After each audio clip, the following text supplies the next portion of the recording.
Welcome to The Alignment Show, featuring conversations with folks who have taken steps to identify their highest values and align their lives around them. Time on this earth is not unlimited, and you may be seeking to make sure you spend your time on things that matter to you. These conversations will encourage you and support you in doing so. Now, let's meet this week's guest on The Alignment Show.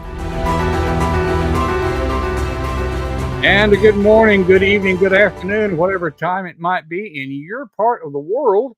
Welcome once again to The Alignment Show. My name is Don King. I will be your host this week, as every week. And we've got a guest lined up today that I'm getting to know. There's some fascinating stuff that Tim Brand is doing. I'll be introducing him to you in just a moment. Want to remind you about our sponsor, one of our sponsors, that is Bob Berg and Jeff West. They have an event coming up soon. I'll put a QR code up here for it, SalesWise Live. I'm just so impressed with both Bob and Jeff. I'm getting to know Kim Angeli, who will be working with them. Their approach to sales is very humane. If you think of sales as being a little bit sleazy, manipulating people, taking advantage of them, that is the polar opposite of what they are teaching. They teach you how to form genuine relationships. It's a win-win kind of situation. In fact, there's a whole community of these folks. The Go Giver Success Alliance is where I met both of them. So I would encourage you to check that out. We will have the URL running different times during the show so that you can check that out. And certainly it will be in the show notes. As long as I'm showing QR codes, I'll also put one up here for my books.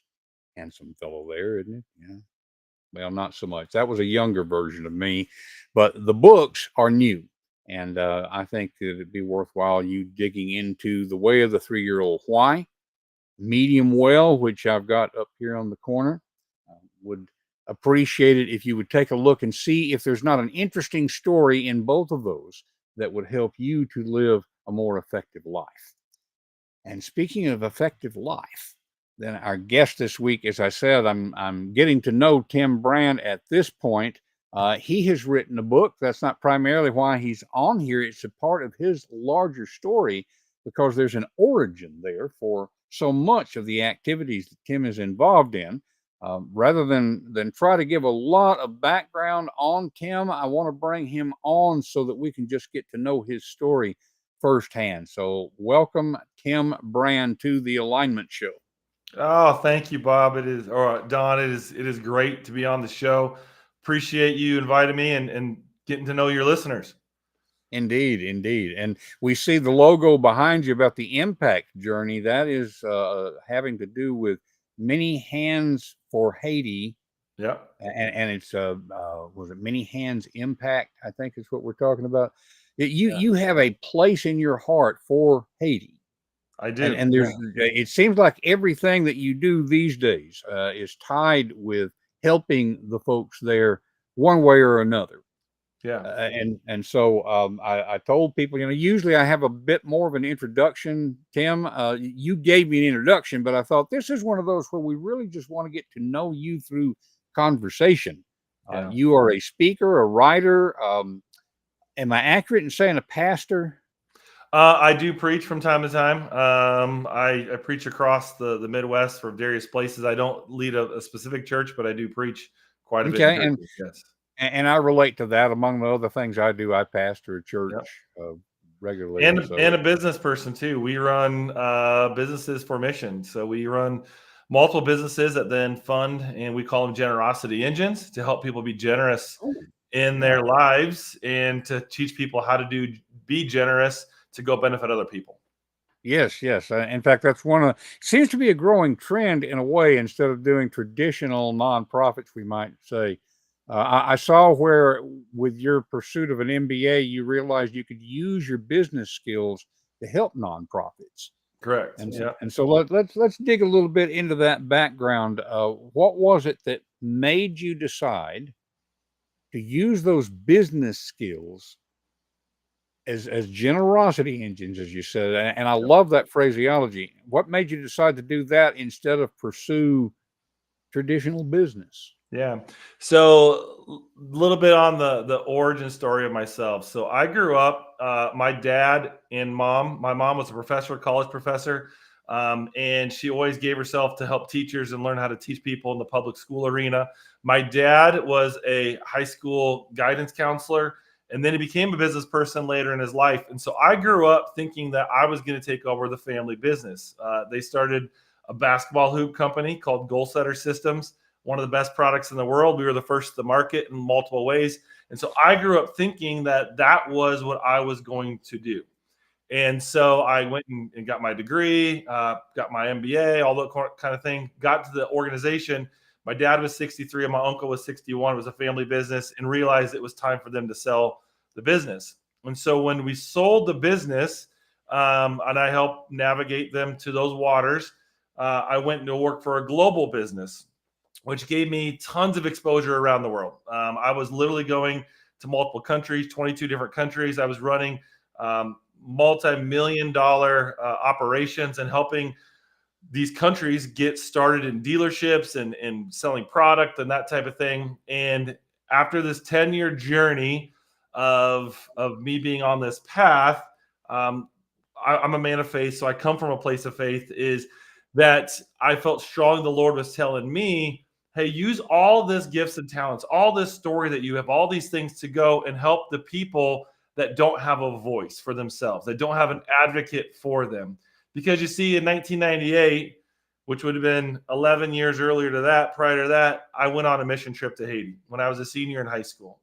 And I was one of those kids that at that point we went, our youth group, I'm from Iowa, we would go and build homes in Kentucky for people in the Appalachians. And for whatever reason, I just said, we're not going to do that. And I said, we're going to go international.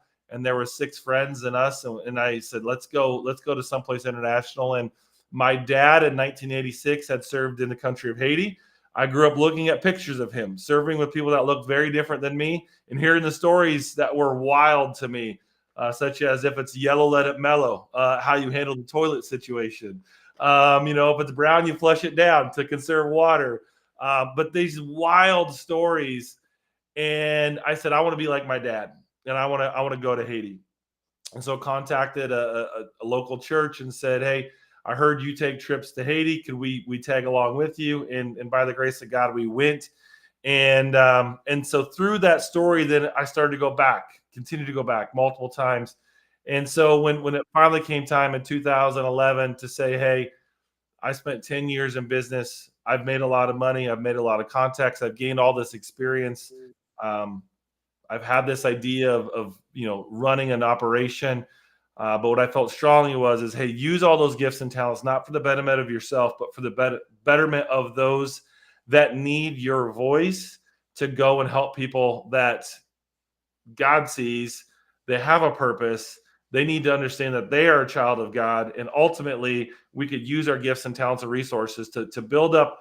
Where we're strong, we could help, and where we're weak, they could help us, because ultimately we both have strengths and weaknesses. And so really, how can we balance each other out? And so launching businesses, launching things in the country like Haiti and other places, and we've expanded now beyond that.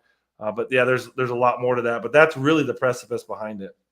Okay, fascinating. We're going to talk more about your dad and his inspiration to you in just a bit. But it just struck me. I'm curious. Do you know what drew him to Haiti to begin with?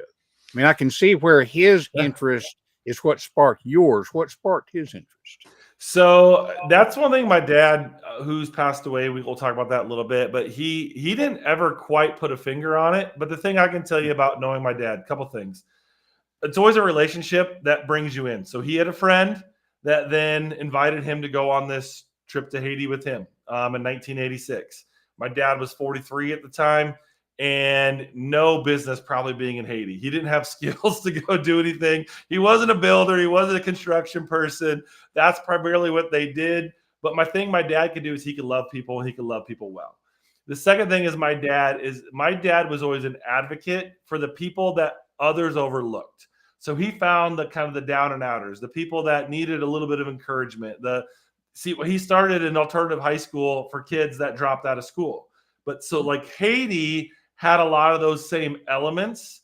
And I think that's what drew him to it, where he says, like, hey, I have a relationship that brought me into it, but there's a need, and I can go and speak into these people's lives in a way to lift them up and to encourage them, because that's what I do. And I go to the harder places in the world, the people that others say, hey, that's why you do that. He sees value in that. And I think that's what really drew him in. Indeed, indeed. And just as a minor aside, we are both a video and audio podcast. Yeah. So I'm not going to try to put a map up, but we hear sometimes about Haiti in the news. Can you describe roughly where it's located? Like Yeah.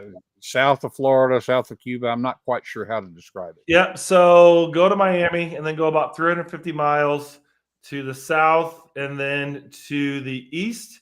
So it was where Christopher Columbus landed way back in 1492. So it's had a huge, long history. And they're right now in a political struggle again. There's a major civil war happening right now within that country. But it's not far. And that's the thing, is it's by far and away the poorest country in the Western Hemisphere. And it is right off our coast. It's an hour and a half plane ride. If you jump on a commercial plane, I fly privately in usually, and it's about 3-hour plane ride. So it's not far. It's not Africa. It's not over there in Asia. It's right off our coast. But it is a completely different world. Wow. That's we always go where the conversation takes us on the show, Tim. It just occurred to me now to ask, with the Civil War going on, how do you deal with continuing to help people? Because I know you do. Yep. In the midst of that situation. Yeah.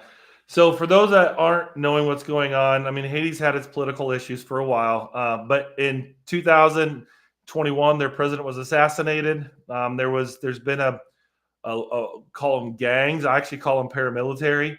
That there's rival gangs, but they're funded by paramilitary organizations. They are heavily armed and lot of violence.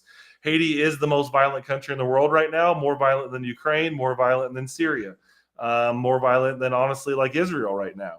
And the amount of people that have been murdered, raped, and the amount of humanitarian crisis there's over 5 million people that are in not just famine type of crisis. They're in an urgent need. They are in absolute humanitarian crisis of food because the ports have been blocked, the borders have been blocked. In spite of all that, we've been able to continue our operations. We have 130 staff that work every day down there. We service around 25,000 families of people every day in certain way, shape, or form, providing food assistance, helping mothers become the best version of themselves to mother their children. We help rebuild homes. We've done over 1,100 homes in full-fledged homes in Haiti. We feed just over 2 million meals a year in different ways, shapes, or form. So it's been difficult because we've had to be creative.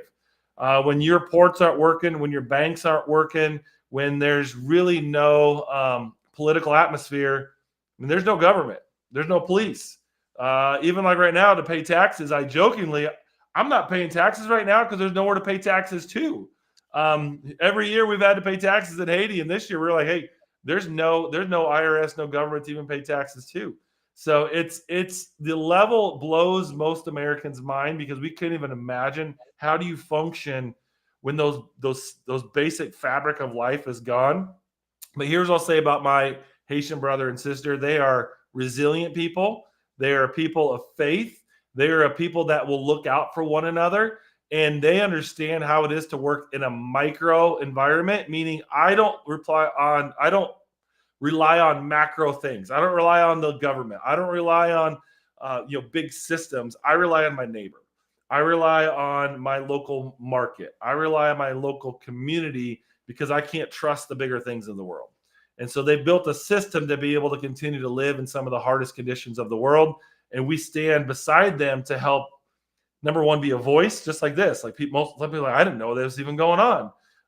This is major. This is real. And there are real people dying every day right now because of, honestly, the evil that's going on around them. And we'll see when this gets resolved, but it's been going on for a long time. I don't see it resolving anytime soon.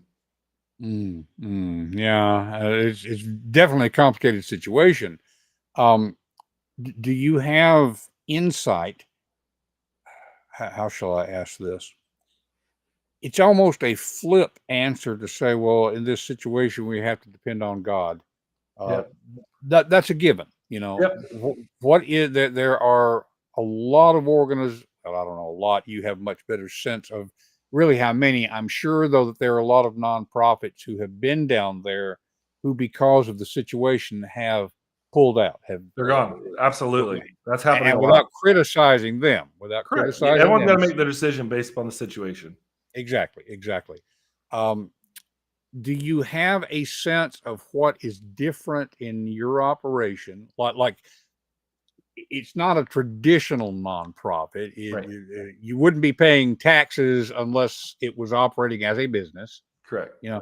What is it that's different that allows you all to keep working under those conditions and allows the people you help to continue to function under those conditions? That's a complicated question, but it is. But however you want to go. I got an answer for you though. It's good because we get asked it a lot. Like people are like, "How are you still functioning?" And what, like, why do some and some can't, and all those sort of things. Number one, I think it goes back to the origin story of how we started. We've been going for 16 years now. So we were there was a major earthquake in 2010. We were pre-earthquake in 2010. And one of the values we always had was, hey, we believe in the power of many hands. Like that's the goal, is like, how do we have many hands? And so when we started, it was always, how do we find nationals that are true, that are just, that we can test and see the fruit of what they actually could do, and to equip and empower them. And so we've got a great group of nationals that are there. At the same time, we also have Americans that live there as well. And so we don't say it's one or the other. We say it's both. Again, there's strengths that we as Americans bring to the picture. There's strengths that Haitians bring to the picture. And when we both come together from a place of strength, and then with our weaknesses, that there's areas that we are weak as Americans, there's areas that Haitians are weak. Let's not weaponize that weakness and say, well, this is what they do bad. Let's instead say, how can we bear this together to accomplish more? And so because of what we've built over the last 16 years, we're able to find alternative ways to get funding into the country. We're able to continue to operate in the worst conditions. We're able to have partnerships now that, again, I can open up some ports that others can't. I can take back roads and be able to navigate through gang territory because others can't. I mean, a great example of this, there was another major earthquake in 2021 in a place about 6 hours away from where we're at, and called Lakai. And in order to get to that location, you had to go through gang-infested territory. And most people think when there's an earthquake, we need outside resources to come from places like the United States because, well, Haiti has nothing, right? Well, that's not true. In our area, we weren't affected. We've been growing food for a long time. We've had a goal to try to sustainably grow our own food so that we could, not have to worry on outsiders for support. Well, when this earthquake happened, we mobilized over 100,000 tons of food. 100,000 tons of food to be able to get in our area. We then found vehicles to drive through the middle of the night. We knew some of the gangs and some of the leadership that we could negotiate the roads where they would let us through because we're humanitarian. We had 400 pastors that we mobilized in the community 6 hours away. We distributed food through those 400 pastors, and now over 100,000 tons of food got to the people through people they knew, through relationships they knew, like pastors. So it wasn't being held up by the bureaucrats. It wasn't being held up by ports. It wasn't being held up, well, we have to fly it down there on a private plane or a boat or those types of things. We were mobilized in a week to get that amount of food in 6 hours away. But that doesn't happen with years and years and years of relationship, partnership building, great relationships with local entities, local governments, local places local fixtures, because when governments crumbles, there still are people. So Right. like we got to understand, like governments are still made up of people. So even when governments crumble, there still are people that get things done. And that's where there's always this formal leadership, but there's always an informal leadership. And Haiti has True. always functioned from an informal leadership standpoint. There's the name people, but those people come and go. But then there's the informal leadership that's where we've really invested, is creating this network of people on the informal side, because that's what stays no matter what happens around us. Those are the people that are going to be there no matter what. Indeed, indeed. Just a couple of quick factoid kind of things here. Most of our listenership is in the United States, although we do have friends from around the world. But just to give a sense of this, can you tell me, is there a state in the United States that is geographically about the same size as Haiti? Yeah. So And Maryland, size of Maryland? Maryland.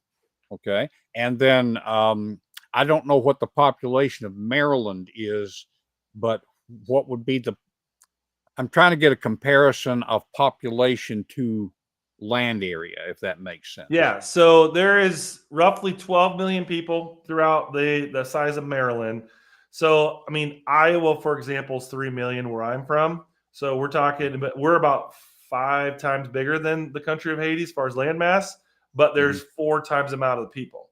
Yeah. So it's one of the most heavily densely populated areas in the countries in the Western Hemisphere from a full state. Port-au-Prince, which is the capital city, there is roughly 4 million people that live in that area, and that's where the heart of this civil war is happening. And there's people on top of people on top of people. We function about 2.5 hours away in the rural community, a rural area, about 50,000 person radius. You're from East Tennessee or West Yes. Tennessee. I'm sorry, West Tennessee. Well, I That's grew up what I in say. West We're like Tennessee, the but I'm in East. heartland. Yeah, we Yeah. we function like in the heartland of the Midwest. A lot of farming areas. People know each other. It's not major city, and we selected that for a reason, because that's where, again, we felt strongly that if we're going to talk about transformative long-term change, it's hard to do that when you're so heavily populated. And so we needed to Absolutely. get in a place where we could function and start to create, and especially create with agriculture, because you have to create a product. End of the day is you can't just sell other people's wares, because there's no money in that. We have to create something where I can plant a seed and now I've got 100-fold, one seed equals 100 more. Now I've got some profit to be able to go and sell and reproduce otherwise I was making less than 5% profit on reselling other people's stuff. Yeah, yeah. I just real quick, while we were talking, I looked up Maryland's current population is a little over 6 million. So we're talking about an area the size of Maryland that has twice the population. Correct. I want to dig a little bit into because you were just sharing some me not being a business person, except as being an independent author. I don't know a lot about business. You sound like you really know what you're talking about with business. Um, it has been my observation over the years, as we said a minute ago, I grew up in West Tennessee, which was an agricultural area. Yep. I'm in East Tennessee now, where our primary crop is rocks, but that's a whole other thing. My observation has been that a lot of people who don't have business education still have a really good sense of business. Yep. How are we doing in terms of our expenses and making a profit and that sort of thing. It's fascinating to me that people are still able to carry on what amounts to small independent business in the midst of the most violent country in the world. Yeah. Is it what is it that drives? We've been talking about what drives you to help these folks. This is a complicated question again, Tim. We see on the news sometimes people who are in dire straits and they seem unable to help themselves. That may just be media bias. But is there something different about Haiti where people continue to have business in the middle of all of this, and they understand intuitively about the need to serve their customers in order to not just survive, but in a sense thrive. Yeah, I think I wouldn't put them on the thriving sense by any Okay. means yet. Okay. And I think really it comes out of necessity. And I don't mean this as a harsh criticism, but if you Mhm. don't know how to work in Haiti, you will die. That's just Mm. plain and simple. There's no one. There's no catch. There's no government assistant programs. There's no social services. There's no one. We Mm. play that role with many hands for Haiti.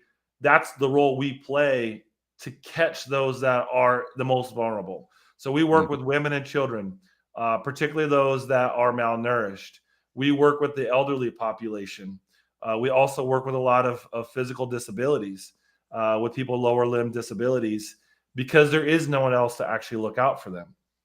And so ultimately, I think the drive comes from, if you don't get it done or you don't do the work, you will die. Now the Mm. issue comes out, and what we continue to work through is, there's the old saying is, you give a man a fish, he eats for a day. Teach a man to fish, he'll eat forever, which is true, and we believe in that philosophy. But I'll go one step further, is, but teach a man to fish, but if there's no pond to fish in, or there's no fish in the actual pond they're fishing in, sure, you could teach them to fish, but there's got to be fish actually in the pond. And so Yeah. we're trying to create an environment through multiple sectors. It's not just one thing. You can't just do this and, well, then there's fish in the pond. If I just did education, well, now there's fish in the pond. Well, if there's education but there's no jobs, great. I'm educated, but I don't have a job.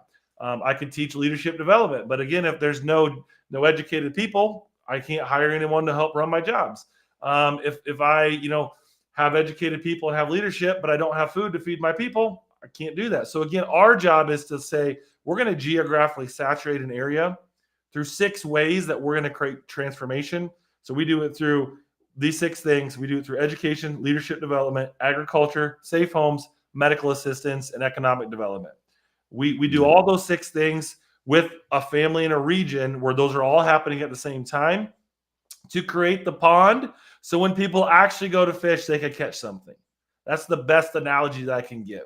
Because again, a lot of times we become very complacent here to say, well, let's just give them fish. Let's just keep giving people fish.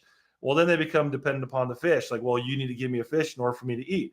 Well, then we can move to, like, let's teach them how to fish. But again, the issue is if you teach them how to fish, but you're not actually creating an environment for them to be successful in, people will fish for so long and they realize, I'm not catching anything, so I'm just going to go back to give me a fish again.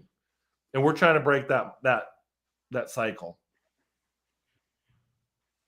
Excellent. Excellent. I mean, that's just such an astute observations, and not just the observation, but making a plan and carrying it out to actually address those things. I would take the metaphor even further. You're teaching them how to fish, helping to develop the pond, and you're also teaching them how to fish while there are bombs going off around them. Yeah, for sure. It's crazy. It's absolutely, it's the stories.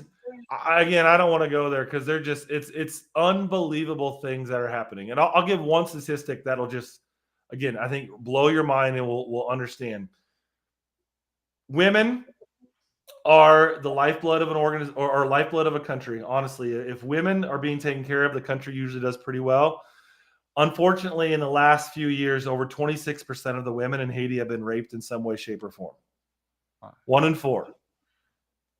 And think about psychologically what that does for a husband, what that does for a child, what that does for a son, a daughter, a person in that. So again, the trauma that the country is facing, that to me, when I read that statistic that 26% of women have been raped, that is just, I can't even fathom it. And so again, we have to do something to step in. And part of it is our job. It's not our job to fix things, because we can't ultimately fix things, but we could be an advocate and we can help in our strength, let them know they're not alone, and to say, here's ways that we can stand beside you and help. Mm-hmm. Well, and let's be sure that folks see the ones who are on video. We're going to show you the website here, and then we will make sure to have links for it here.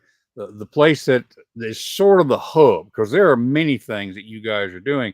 No pun intended, as we're talking about many hands. You have many activities, Am I correct that this is sort of the hub for those things? Manyhandsimpact.com. Yeah, so impact would be where I think a lot of us as US people enter into the story. So again, you can look at what we're doing in Abaco, which is the Bahamas, what we're doing in Haiti, what we're doing, some local things, as well as through our thrift stores.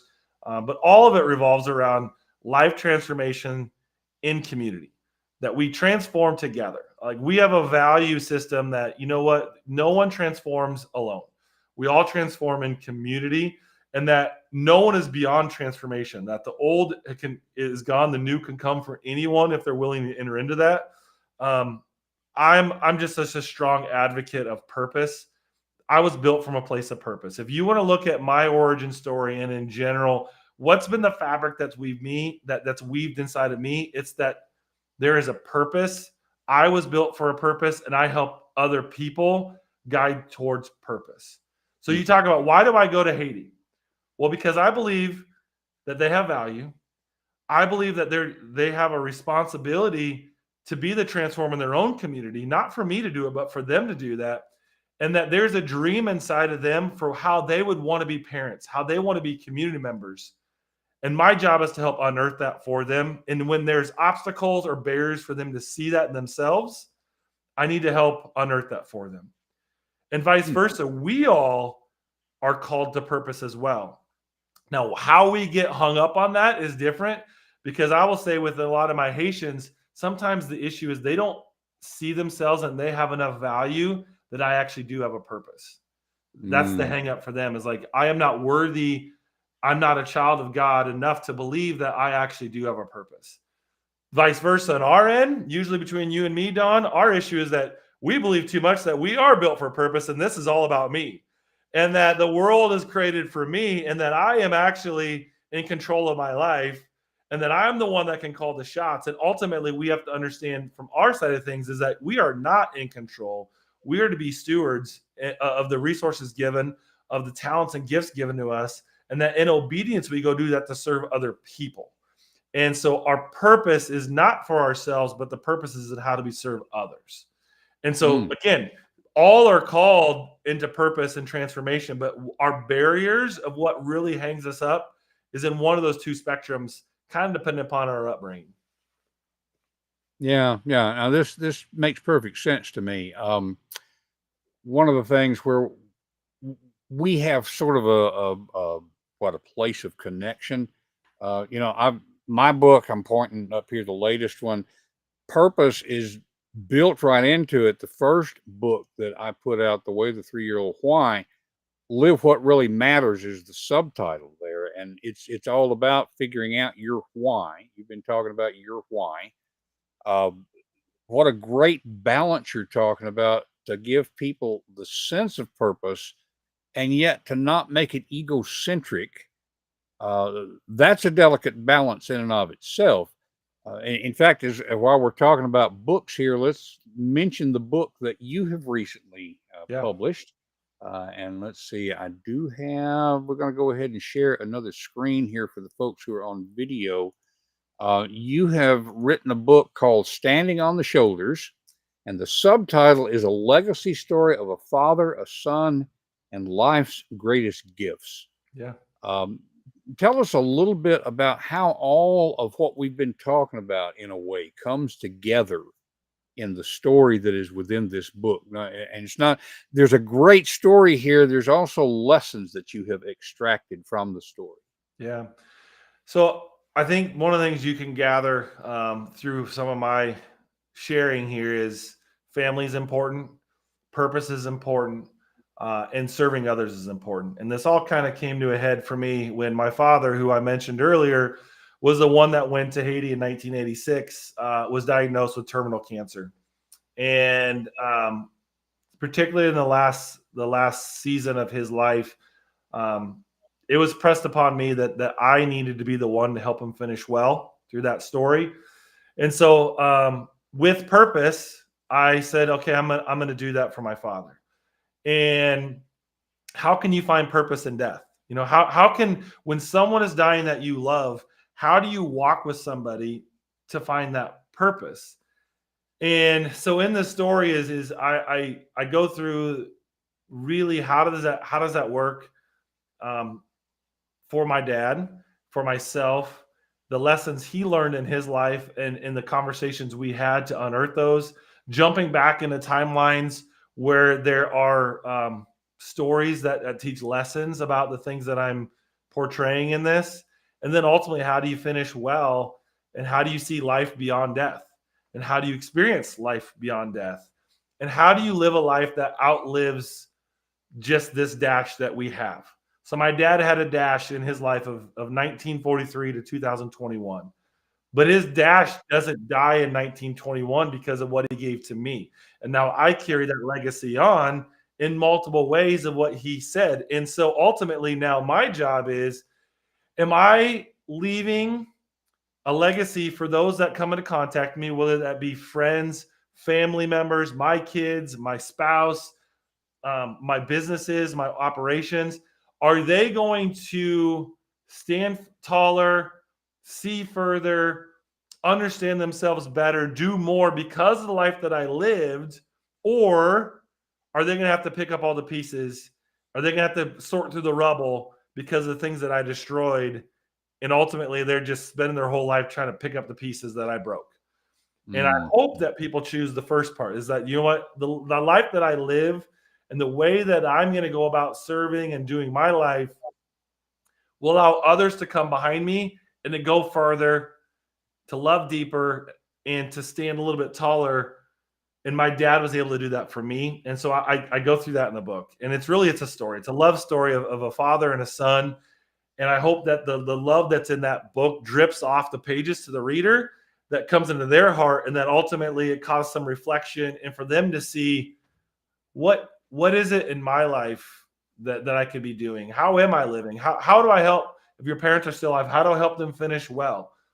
And sometimes that's brokenness, and sometimes there's not. But like, how do I help that do that? And if they're already gone, what do I need to reconcile out of that? And how do I help those that are now going to come behind me to be able to do the same things that I want to help other people finish well? And I want to help so again, there's just a whole lot of questions that I think come out of it for people. That's a good wrestling question.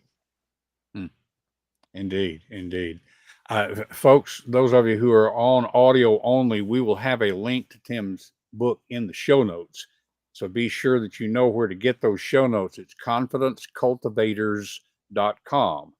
And we'll have links to all of the stuff that we've been talking about here. But Tim, as we start to wrap things up, I always like to close with a question. It's not intended to put anybody on the spot, although sometimes it does. Almost always there is something that you wish that I had asked about that I didn't. And so this is the opportunity to say, what do you wish I had asked about, and what would your response to that be? I think the one thing that it's not necessarily you asked about, but the point that I want to share with our audience this morning is we can't really make sense of our lives if we try to look forward. Meaning, if I try to steer my life and I really try to point forward, it's tough to do that. Life comes at you and things, we never know what happens going to come our way. But the one thing that I can say is that when you look in arrears, when you look backwards and you see the breadcrumbs of your life and the situations and the stories that if you were intentional about where you were and where your feet really are at the time, that there's a story that starts to be built and a purpose that comes out of that. And it's part of like testing the will of God. Like as you go and rub up against the world, you're going to test the will of God. And through that, you will unearth that which the thing is yours. It's authentically yours. I'm not going to live the same life that Don's going to live. None of us are. We're all called to live our own authentic life with purpose. But ultimately, if I know where I came from, I understand who I am and who I'm created to be, then where I'm going will make sense because of where I've come from. And it doesn't mean we don't have a course. Like I have goals. Here's where the 10-year vision is going to be. But at the same point, how we get there takes wild swings. But if I know who I am, I know the values of where I'm clinging to, I know the stories and the strengths that I come from, then when things like, okay, there's a coup in Haiti, there's a civil war in Haiti, that doesn't throw me off of my why, because I know my why and I know where the vision. It's just maybe how we get there is going to change. The strategy needs to shift, but the vision doesn't change. And I think that's where people sometimes confuse the vision of my life with the strategies that I'm imposing. Like, and so the circumstances of life throw them off the vision. The vision, if you've spent time in that, it'll come from where you've been and where you come from, and those things that like that's my angst. That's where I know there's something there that just isn't right. And it's my unique why. But then when life comes at you and those things come, maybe you shift your strategy of how you're going to address it, and maybe the timeline shifts, but it doesn't mean it's not going to come. So for example, I got the call to work in Haiti in 2000 when I was 24 years old, but I didn't actually start doing that until I was 32. It didn't mean that the call was wrong, and it didn't mean that the path was wrong. But God needed to give some experiences in me and some relationships in me. And he needed to honestly chisel in my character a little bit, because when the time came for me to say yes, then I was ready to say yes. But if I would have jumped into it at 24-year-old me, I wasn't ready, and I would have completely burned that vision down. And so again, just trusting the story, where you're coming from, who you are. Spend more time that who am I becoming, and less about, well, where am I going? If you understand who am I becoming and who do I want to be, the where am I going will come out of that, and you'll have a vision to where that needs to steer towards. Mm. Wise words, wise words. Well, Tim, I appreciate so much getting to know you and getting to help the audience to get to know you. We've mentioned several times. I'm not sure I ever said the website URL out loud, so let's be sure I say that for the audio listeners. Manyhandsimpact.com. It's all one word in the URL. Manyhandsimpact.com, and we'll have a link to the book. Show notes, confidencecultivators.com. We will share Tim's contact information through that as well. But I think the website is probably the best way to get in contact with you. Is that Yeah, accurate? correct. Yep. Very good. There's a contact form on the website there. So if you'll hang out in the green room for just a second so I can thank you properly, I want to let people know what's coming up next week. But again, thank you so much for being with us here on the Alignment Show. Yeah. Well, I appreciate it, and thanks for the opportunity to share. Absolutely, absolutely. And so, folks, we always have conversations on the Alignment Show with folks who have taken chances, who have put in effort to align their lives with their greatest values, the things that are most important to them. Uh, we frequently will mention people will think of, I could do that, and then they start coming up with reasons that, well, I can't really. Yeah, and it always impresses me people like Tim who are open to the leading of spirit, um, who don't just depend on their own devices. The idea of the community of many hands, and yet at the same time not depending on the government, not waiting for somebody to do it for you. There's just such a great mix here of, for lack of a better term, motivation, but following through on that motivation, taking action. So I hope that this is an encouragement to you in your own journey. I hope that you will consider going to manyhandsimpact.com and seeing where you can help. This not only would help further Tim's mission in life, but I think it helps all of us when we're reaching out and helping other people. I'm inspired. So, Tim, thank you once again for being with us on here. So, as we look towards what's coming up, I'm kind of going local next week. I'm one of the folks that I know through our Toastmasters Club. I have realized that she has a really interesting background. Channy Marston will be on with us next week. Channy is running a business, as it occurs to me right now. In a way, it's similar to what Tim does. She is doing business in order to help a particular population. And so we're going to look at how she got where she is. Fascinating background. Channy Marston will be on with us next week here on the Alignment Show. So, as we get ready to wrap up, once again, remind you that we are here to support you in living your values so you can value your life. We look forward to being with you again next week on The Alignment Show.